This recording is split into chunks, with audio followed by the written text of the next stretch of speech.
2014 টি-20 বিশ্বকাপে প্রথম এবং একমাত্র জয় পায় বাংলাদেশ নারী ক্রিকেট দল। এরপর আরও 4টি আসরে অংশ নিলেও টাইগ্রেসদের ফিরতে হয়েছে খালি হাতে। সংযুক্ত আরব আমিরাতে আরও একটি আসর শুরুর অপেক্ষায় নিগার সুলতানারা।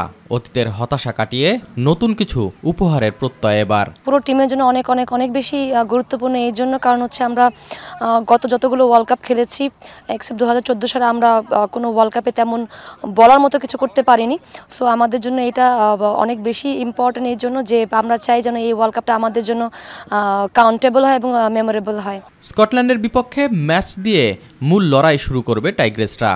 প্রস্তুতিতে ফুরফুরে মেজাজে রয়েছে দল। পাকিস্তানের সাথে প্রস্তুতি ম্যাচের জয় আত্মবিশ্বাস বাড়িয়েছে খেলোয়াড়দের মাঝে, যা কাজে লাগাতে মরিয়া টাইগ্রেসরা। স্কটল্যান্ডের সঙ্গে যতবার খেলেছি ততবার আমরা আসলে উইন করেছি, সেটা আমাদের বলবো যে একটা গুড সাইন বলবো। বাট তবুও বলবো যে কোনো টিমকে লাইটলি নেওয়ার কোনো অবকাশ নেই, কারণ প্রত্যেকটা টিমে এখানে সেম ক্যাপাসিটি নিয়ে এসেছে এবং সবার ভিতরে সেম ক্ষুধা আছে যে সবাই ম্যাচ উইন করতে চায়। গ্রুপ বিতে বাংলাদেশের বাকি 3 প্রতিপক্ষ দক্ষিণ আফ্রিকা, ইংল্যান্ড ও West Indies. S M Arif, My TV.